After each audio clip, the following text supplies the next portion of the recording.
എല്ലാ പ്രിയപ്പെട്ടവർക്ക് യേശുവിൻ നാമത്തിൽ വന്ദനം. കർത്താവിൻ്റെ വചനത്തിൻ്റെ ശക്തിയെ പ്രാപിക്കുവാൻ രാവിലെ തന്നെ കാത്തിരുന്ന് എന്നെ ശ്രദ്ധിക്കുന്ന പ്രിയപ്പെട്ടവരെ, ഒരു നോട്ട്ബുക്കും പേനയും നിങ്ങളുടെ കയ്യിലുണ്ടെങ്കിൽ നിങ്ങൾക്ക് ഓരോ ദിവസവും എന്തെങ്കിലും ഒന്ന് കുറിക്കാൻ ഇല്ലാതെ പോവുകയില്ല.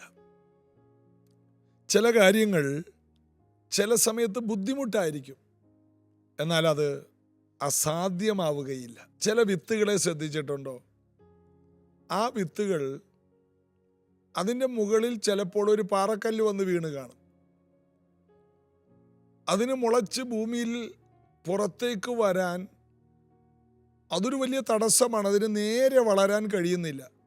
എന്നാലും അത് തോറ്റു കൊടുക്കാറില്ല.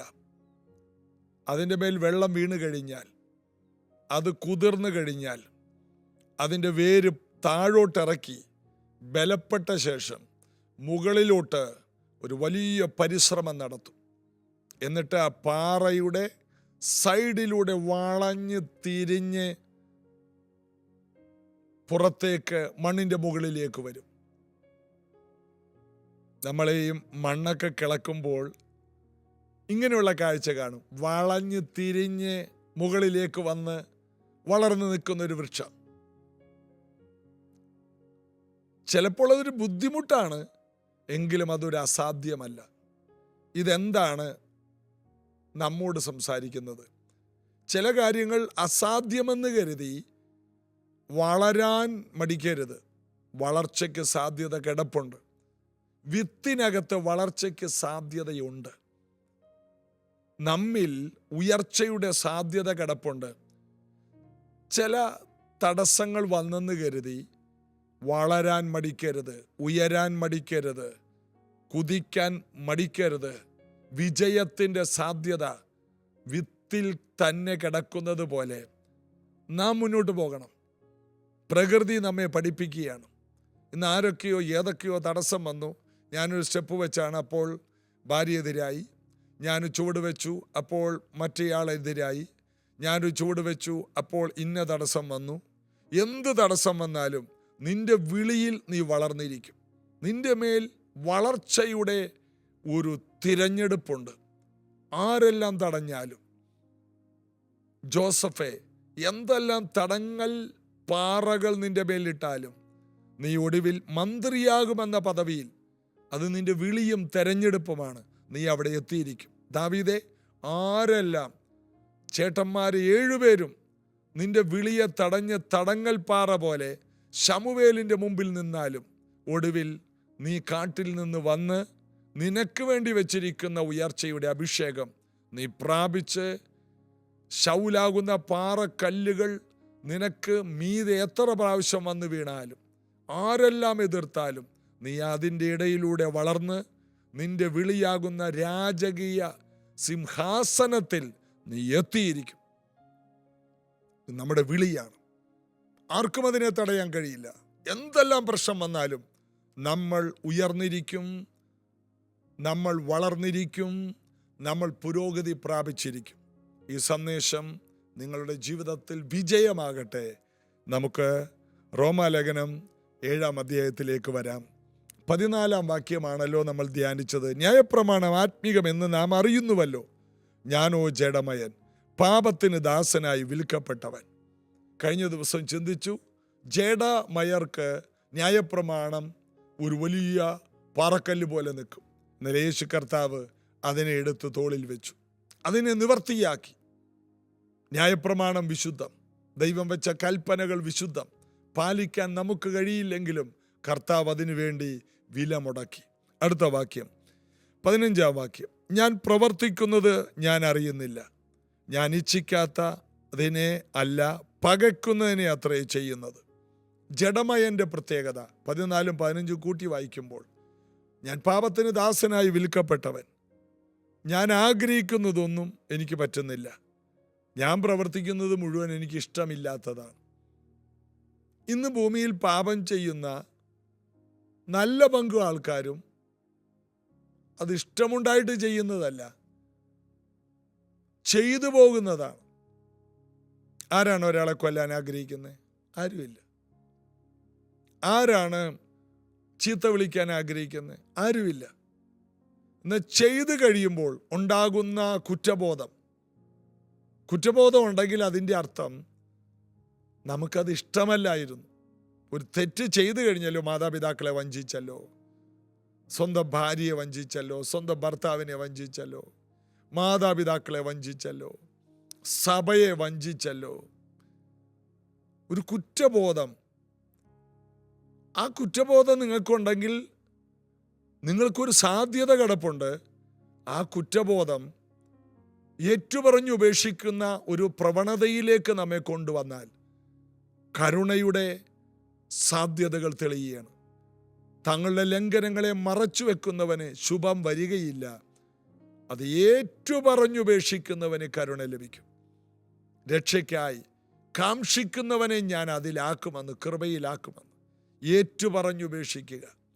ഓരോ ദിവസവും രാവിലെ എഴുന്നേറ്റ്, കർത്താവേ, ഇന്നലത്തെ പരാജയത്തിൻ്റെ കാരണം അങ്ങയുടെ വചനമല്ല, ഞാനാണ്. ന്യായപ്രമാണം വിശുദ്ധം, ഞാനോ ജഡമയൻ. അപ്പോൾ ജീവിതത്തിൽ വരുന്ന ഓരോ തെറ്റുകളും ന്യായീകരിച്ച്, അതിൻ്റെ മുകളിൽ തെറ്റ് ചെയ്ത് അതും ന്യായീകരിച്ച്, ദൈവമില്ല എന്നൊക്കെ പറഞ്ഞ് നിരീശ്വരവാദിയൊന്നും പറഞ്ഞ് നീ ജയിക്കാനൊന്നും നോക്കണ്ട. നീ ഓരോ പാപം ചെയ്യും തോറും, ഓരോ ന്യായീകരണം പറയും തോറും ശിക്ഷാവിധി നിന്റെ അടുക്കിലേക്ക് വരികയാണ്. എന്നാൽ അത് ഏറ്റുപറഞ്ഞുപേക്ഷിക്കുന്നവനോട് സ്വർഗം ഏറ്റവും സമീപമായി കഴിഞ്ഞു.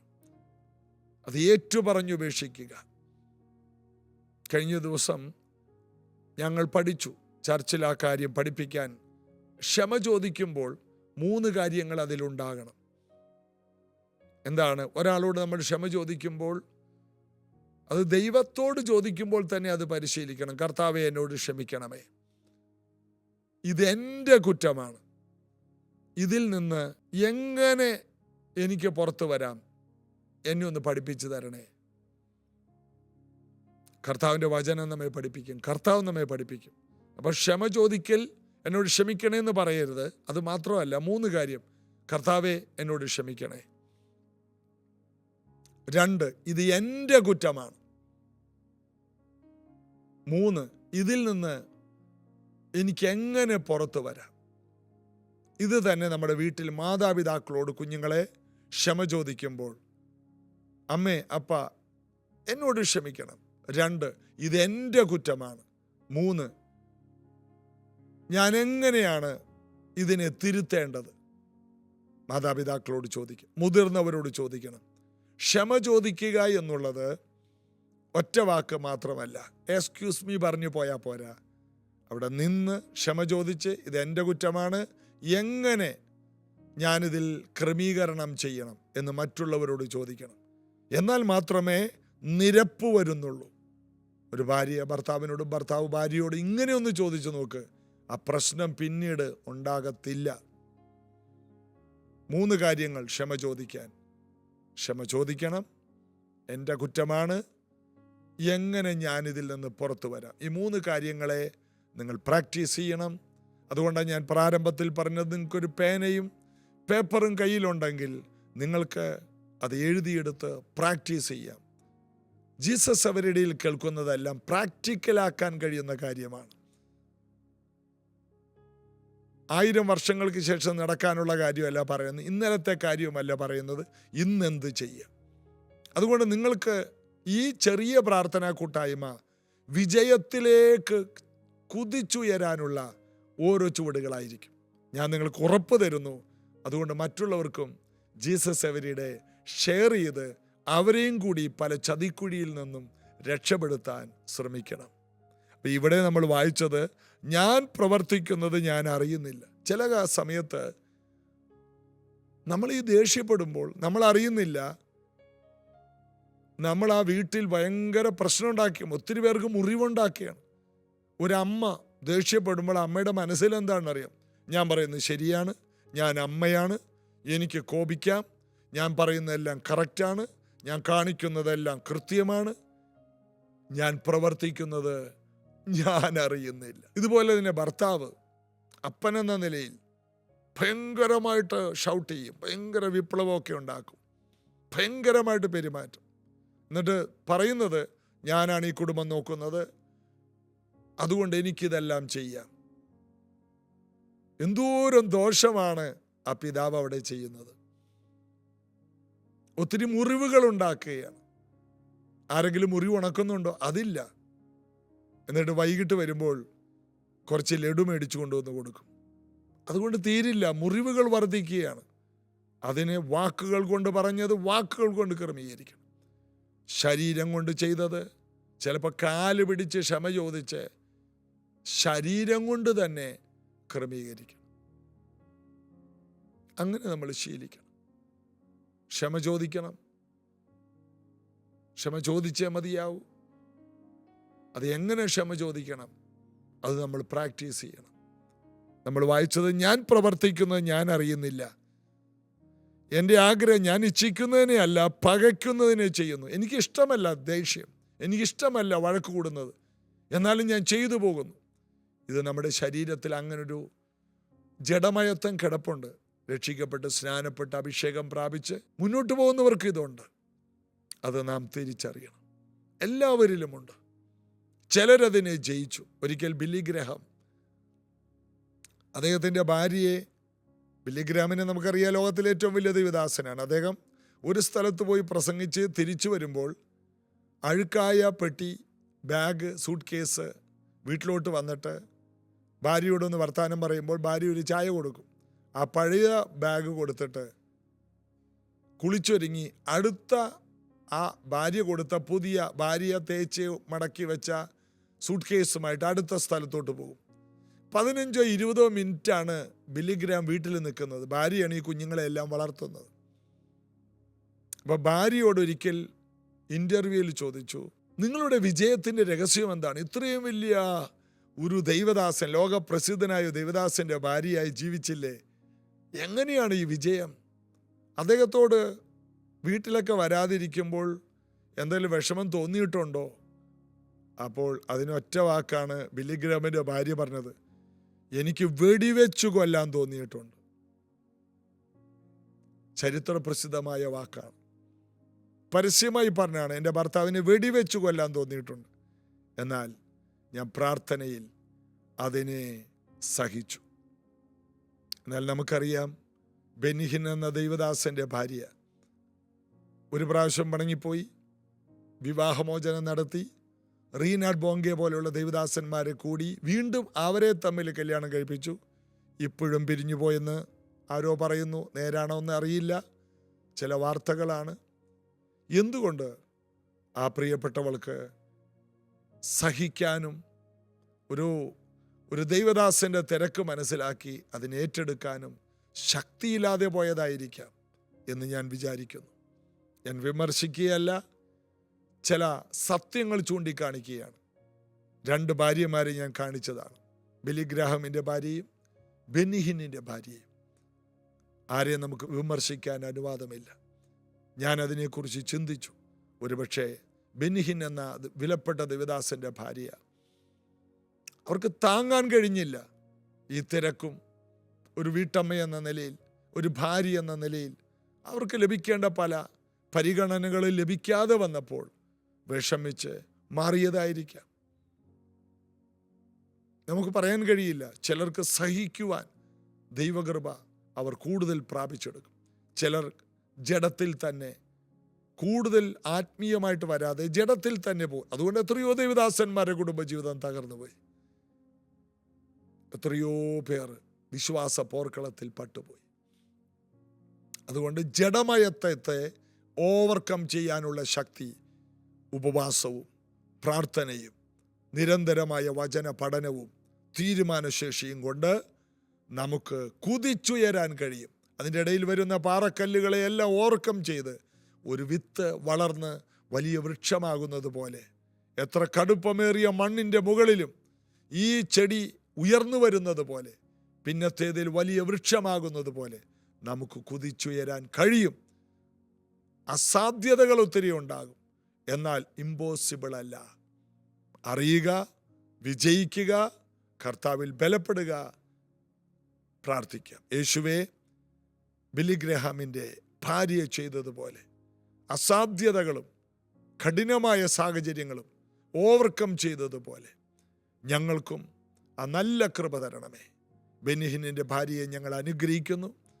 ഇന്ന് കടന്നു പോകുന്ന എല്ലാ ദുഃഖങ്ങളെ ഓവർകം ചെയ്ത്, ഏകാന്തതകളെ ഓവർകം ചെയ്ത് നല്ല സാക്ഷ്യം കൈവരിപ്പാൻ പ്രിയ മകൾക്ക് കൃപ കൊടുക്കണം, യേശുവിൻ നാമത്തിൽ. ആമേൻ. കർത്താവ് അനുഗ്രഹിക്കട്ടെ.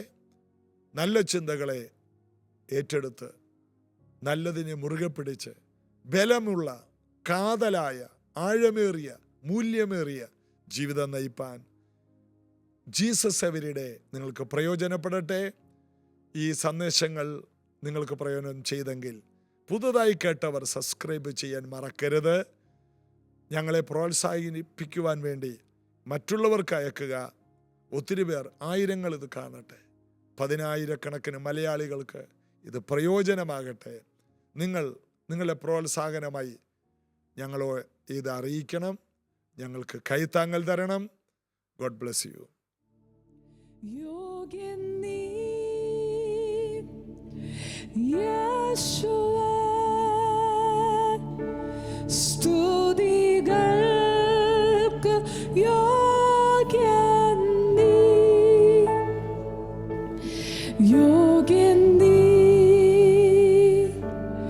യോഗ്യൻ നീ,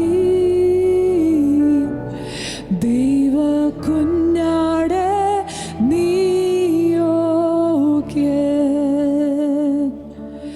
യോഗ്യൻ നീ യേശുവേ, സ്തുതികൾക്ക് യോഗ്യൻ നീ, യോഗ്യൻ നീ, യോഗ്യൻ നീ, ദൈവ കുഞ്ഞാടേ നീ യോഗ്യൻ. എല്ലാ നാവും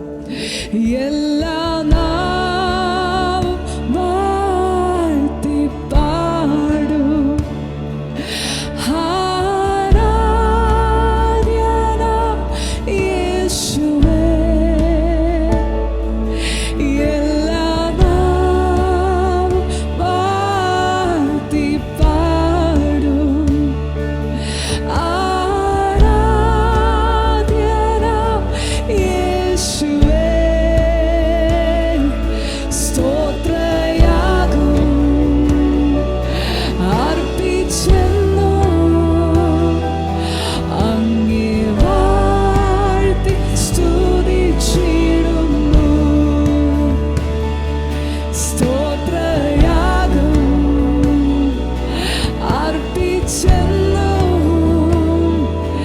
അങ്ങേ വാഴ്ത്തി സ്തുതിച്ചിടുന്നു. യോഗ്യൻ നീ, യോഗ്യൻ നീ യേശുവേ, സ്തുതികൾക്ക് യോഗ്യൻ നീ,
ചേർന്ന് പാടിയിട്ട് യോഗ്യൻ യോഗ്യൻ നീ